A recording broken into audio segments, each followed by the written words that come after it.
Hi guys! Hello and welcome back to another video of Coach Katya. Sorry kung ngayon lang ako nakapag-post ulit pero I'll try my best to post regularly na.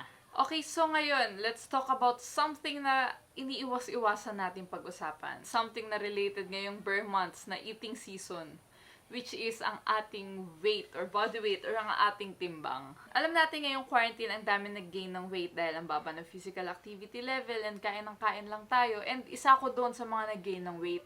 And ngayon gusto natin magpagaan or mag-lose ng weight para mas maging healthy. Pero is weight all that matters para maging healthy?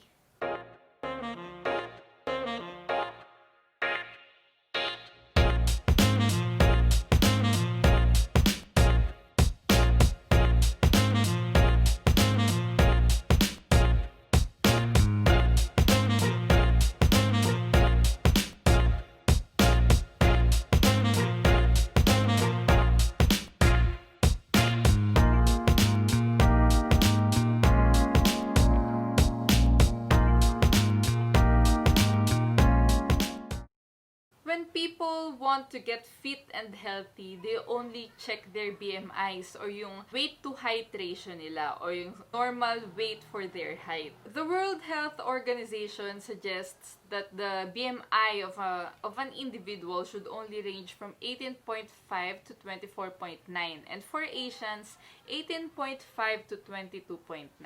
And these are just suggestions na based sa researches. So ano ba ibig sabihin pagkapasok ka dun sa tamang BMI?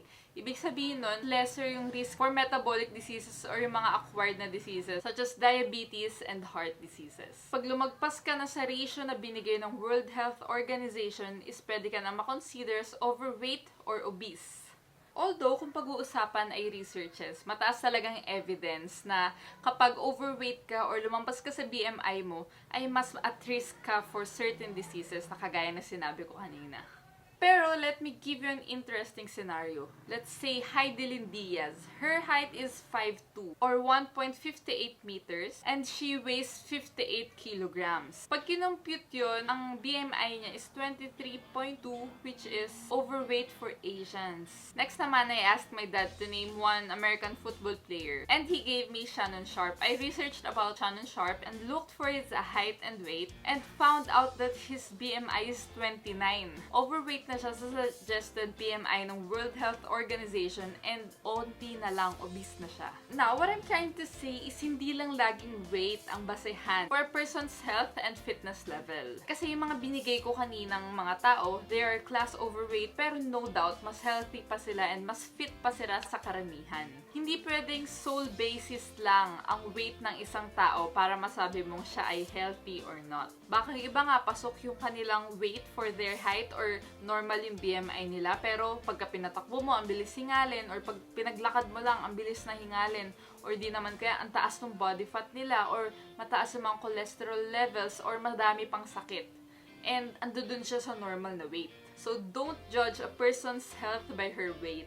When I take records for my clients, I teach them na hindi lang weight ang sole basis for their health and fitness. Yung mga clients ko sa gym or yung mga clients ko online na merong available na bioelectric impedance analysis or yung pangkuha ng body fat, ay mas sinasuggest ko sa kanila na regularly i-check rin nila yung kanilang body fat kasabay ng pag-check ng weight. I make sure na aside sa weight, na may measure rin nila ang kanilang body fat. Pag wala namang BIA or pangkuha ng body fat, ang alternative na pinapagawa ko lang is waist and hip ratio. So, pinapakuha ko sa kanila yung waist measurement and then yung kanilang hip measurement. A lot of studies already proved or have given high evidences that the waist to hip ratio of an individual may possibly indicate his or her overall health. Pag nasa center yung taba mo or yung weight mo sa may belly or waist area, ay mas mataas ang chance na maka-acquire ka ng diseases. Isa na rito yung heart diseases, diabetes, and possibly pati na rin ang pagkakaroon ng fatty liver, alcoholic man or hindi.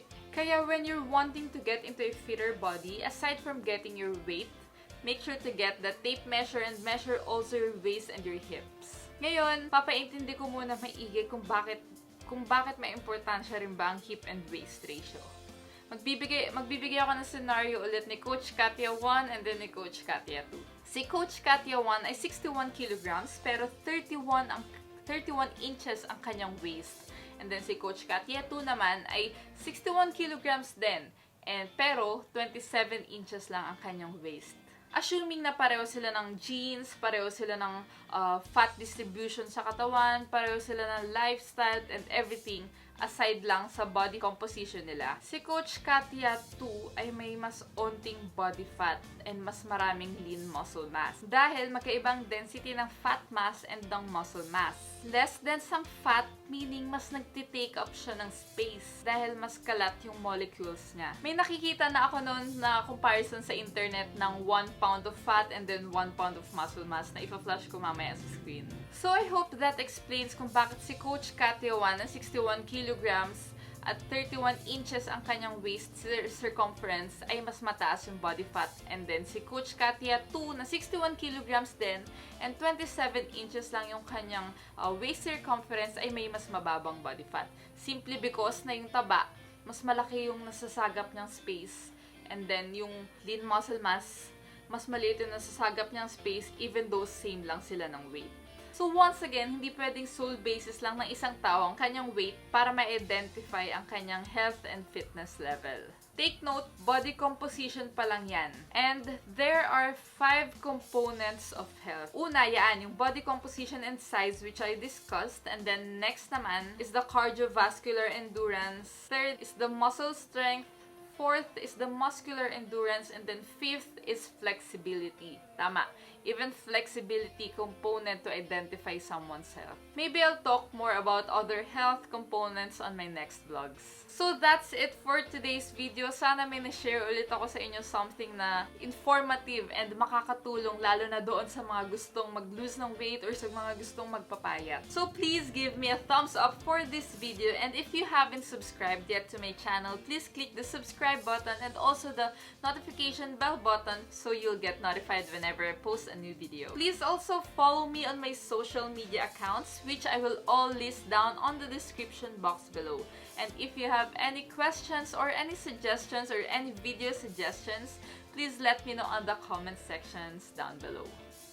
Thank you, and I'll see you in my next video. Bye!